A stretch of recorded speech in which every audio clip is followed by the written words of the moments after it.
Здравствуйте, дорогие друзья! Мы продолжаем наше путешествие по Святой Земле и продолжим наше знакомство с городом Яффа.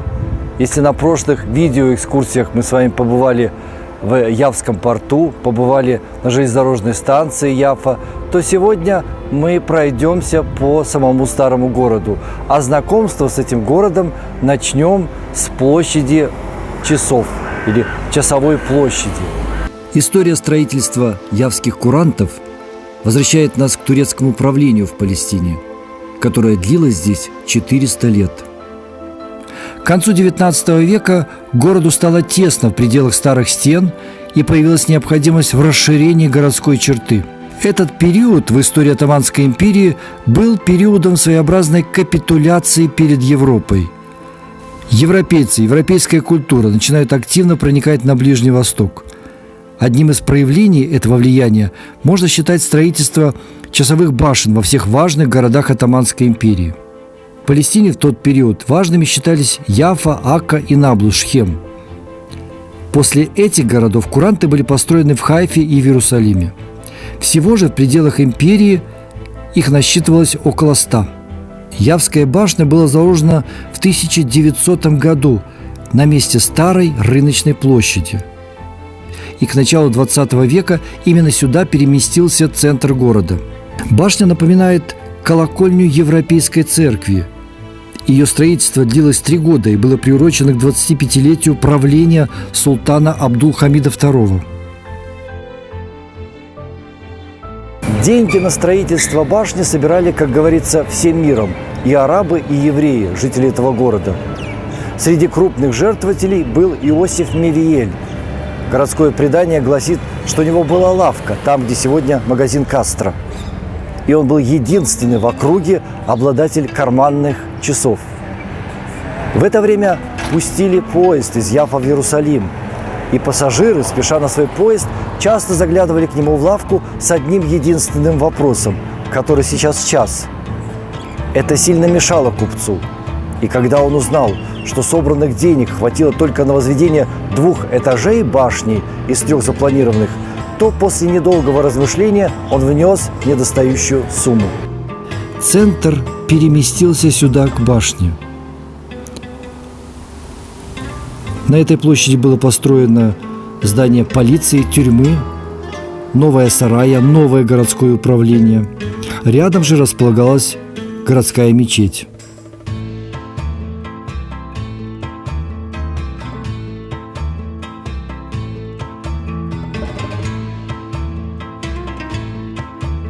От площади с часами расходились 3 основные дороги. Одна шла в Самарию, город Наблус, Шхем, вторая шла в Иерусалим, а третья на юг, в Газу и дальше в Египет. Пассажиры, прибывшие на Святую Землю через Явский порт, приходили сюда и садились в дилижансы, которые развозили их по разным направлениям.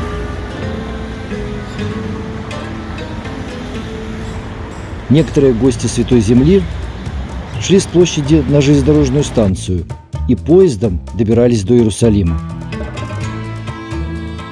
Каким-то чудом здесь на площади сохранились 2 британских почтовых ящика. Интересно, Королевская почтовая служба их проверяет?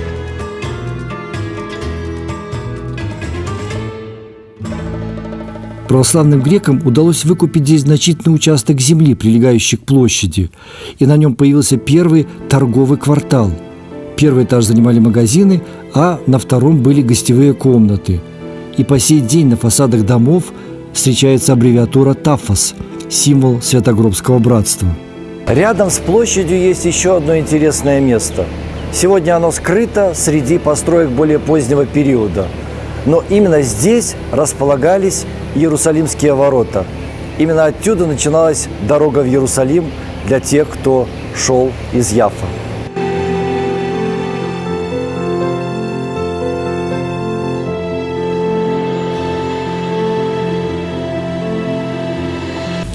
От площади начинается улица Бейт-Эшель.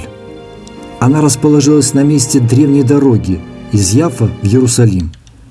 Когда город вышел за пределы крепостных стен, то здесь сформировался торговый квартал. С одной стороны был Сук-эд-Дир, монастырский рынок, с другой стороны появились лавки торговцев, ремесленные мастерские. Были построены небольшая гостиница и постоялый двор. Еще во времена британского мандата здесь появился блошиный рынок.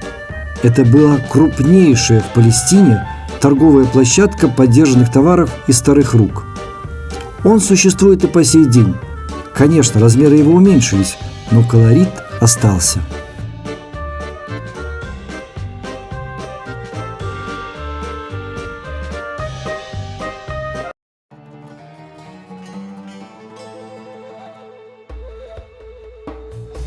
Рядом с площадью расположилась мечеть Аль-Махмудия. Она является третьей по размеру на Святой Земле после Эль-Аксы в Иерусалиме и мечети Ибрагима у пещеры Махпела в Хевроне. Она была построена в 1730 году и названа в честь сына местного градоначальника. Последняя реконструкция мечети проходила в начале XIX века, во времена, когда градоначальником Яффа был Мухаммед Абу-Набут. Абу-Набут – это прозвище, переводится как «отец дубинки». Это был человек жесткий, но очень деятельный.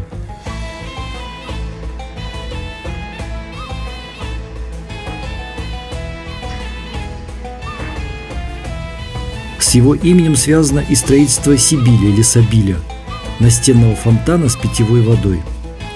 С арабского языка Сибиль переводится как «тропинка», «путь». Видимо, потому что он предназначался прежде всего для уставших путников.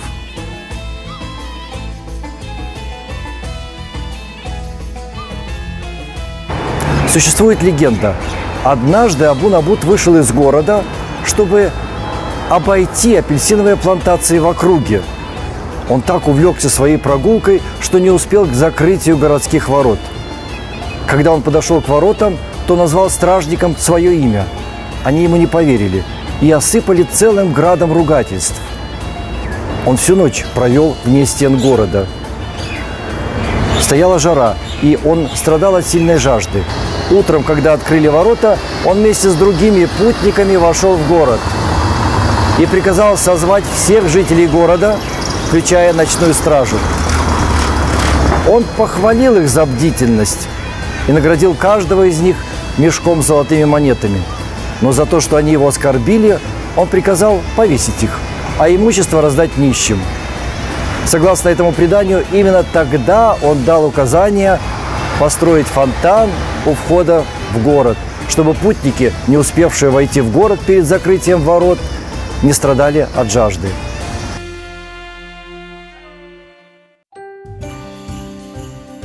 В вечернее время древний Яффа преображается. Ночные фонари придают городу таинственности и романтизма. А в канун Нового года и Рождества на площади перед часами устанавливают елку, и жители разных городов Израиля приезжают полюбоваться на нее.